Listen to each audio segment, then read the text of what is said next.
दोस्तों आप सभी को राम राम। बहुत ही इम्पोर्टेंट इन्फॉर्मेशन है। अब तक अगर आप देखेंगे तो 27 अगस्त से अगर आप देखोगे तो कंटिन्यू एक ही चैप्टर चल रहा है ग्लोबल मार्केट में, और इसीलिए इंडिया का स्टॉक मार्केट भी गिर रहा था। तो कंटिन्यू एक चैप्टर चल रहा है, इंडिया इंडिया इंडिया। जैसे ऐसा लग रहा है कि केवल इंडिया ही रशिया से प्रोडक्ट्स खरीद रहा है, ऐसा लग रहा है इंडिया ही केवल रशिया से ऑयल बाय कर रहा है। तो आपको पता है इंडिया पे 25% टैरिफ तो लगना ही था, ये पता था, लेकिन अचानक से 25% और एडिशनल लगाया गया क्योंकि वो रशियन ऑयल बाय कर रहा है। अब बात आती है सबसे पहले कि इंडिया बहुत टाइम तक टारगेट किया गया, G7 की कंट्रीज को भी देखिएगा प्रेशराइज किया गया, बट EU ने अपनी बात से कोई भी देखिएगा डिनाई नहीं करा कि वो इंडिया के साथ मिलकर व्यापार करना चाहते हैं। तो आपको पता है अब EU तो बहुत बड़ा नेशन, मतलब एक तरीके से आप कह सकते हैं एरिया है, वो एक तो बहुत बड़ा यूनियन है।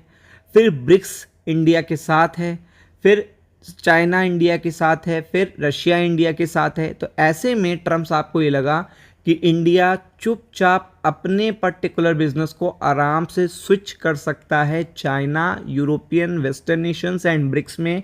तो इसलिए अब टारगेट पूरी तरीके से शिफ्ट कर दिया गया है चाइना के ऊपर। मतलब अब जो खतरे की घंटी आई है वो चाइना के ऊपर आई है। लेकिन स्टॉक मार्केट के लिए बुरी खबर है, क्योंकि चाइना सेकंड सबसे पावरफुल कंट्री है और इंडिया फोर्थ लार्जेस्ट देखिएगा इकॉनमी है, और दोनों की पॉपुलेशन 40% के ऊपर है वर्ल्ड की पॉपुलेशन के। तो आप समझ सकते हो कि इन दोनों कंट्री पे कोई भी प्रेशर अगर आ रहा है तो आप समझ सकते हो कि ये चीज़ पूरे के पूरे स्टॉक मार्केट को, चाहे वो इंडिया का हो, चाइना का हो, एशिया का हो, यूएस का, यूरोप का हो, सब पे असर करेगी। और यहाँ पे 100% टैरिफ की बात अब चाइना को, अब चाइना पे प्रेशर क्रिएट करने के लिए 100% की बात हो रही है, क्योंकि चाइना की भी डेडलाइन आने वाली है। तो अब 100% की बात हो रही है चाइना पे टैरिफ लगाने। 50% इंडिया पे ऑलरेडी लग चुका है अब, लेकिन चाइना के लिए सुर बदल गए हैं, 100% की बात हो रही है। तो आप समझ सकते हैं कि इसका कितना बड़ा असर पड़ेगा। तो अगर आप देखेंगे तो लेटेस्ट वीडियो आया है, लेटेस्ट देखिएगा, यहाँ पे अपडेट आया है रशिया ऑयल पर। तो आप देख सकते हैं president Donald Trump has announced he is ready to impose sanction on Russia, but only if NATO allies agree to completely stop Russian oil buying. यानी कि अगर नाटो जितने भी पर्टिकुलर कंट्री को प्रोटेक्ट करता है, या फिर नाटो के जितने भी मेंबर कंट्रीज हैं वो कंप्लीटली ये बोलें कि वो स्टॉप कर रहे हैं रशिया से ऑयल बाय करना, तब जाके वो देखिएगा रशिया पे सैंक्शंस लगाएगा। He has also called for the significant tariff on China और argue it would help in the Ukraine Russia war.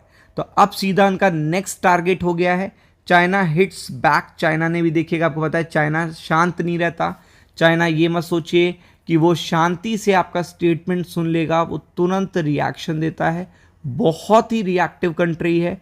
और आप देख सकते हैं ट्रम्प के 100% के टैरिफ वाले बयान पे और थ्रेट पे यहाँ पे उन्होंने काफ़ी बड़ा पलटवार किया है।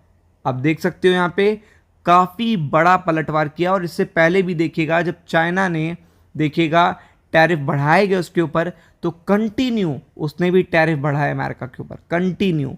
तो आप देख सकते हैं while speaking at news conference, देखिएगा Wang said that wars can not solve problems and that sanction would only complicate them. यानी कि कोई भी सैंक्शन, कोई भी टैरिफ अगर अमेरिका लगा रहा है, कोई भी सैंक्शन किसी भी पर्टिकुलर कंट्री पे, तो वो केवल प्रॉब्लम्स को ओरिजिनेट करेगा, वो कोई भी सॉल्यूशन लेके नहीं आएगा। और ऐसे में देखिएगा काफ़ी बड़ी चीज़ें हो सकती हैं। और आपको पता है कि चाइना ने ये साफ साफ बोल दिया है कि वो झुकने वाला नहीं है। तो आप देख सकते हो कि प्रेसिडेंट डोनाल्ड ट्रंप ने बात कही है रिसेंट कॉल में कि वो 50 से 100% की बात कर रहे हैं बीजिंग पे। It's close ties with the Russia, कि रशिया के उनके बहुत ज़्यादा संबंध हैं। और आपको पता है चाइनीज़ फॉरेन मिनिस्टर ने पूरी तरीके से इस चीज़ को निगलेक्ट कर दिया, मतलब वो इतना ध्यान ही नहीं दे रहे हैं, उनको ऐसा लग ही नहीं रहा है कि अमेरिका का प्रेसिडेंट कोई बात बोल रहा है, मतलब वो बिल्कुल भी ध्यान नहीं दे रहे हैं। तो ये चीज़ काफ़ी ज़्यादा देखिएगा चाइना के स्टॉक मार्केट के लिए तो ख़राब है ही है, और चाइना का स्टॉक मार्केट अगर ख़राब होगा तो आपको पता है अमेरिका और इंडिया का स्टॉक मार्केट भी ख़राब होगा। तो इसलिए फोकस करिएगा। राम राम।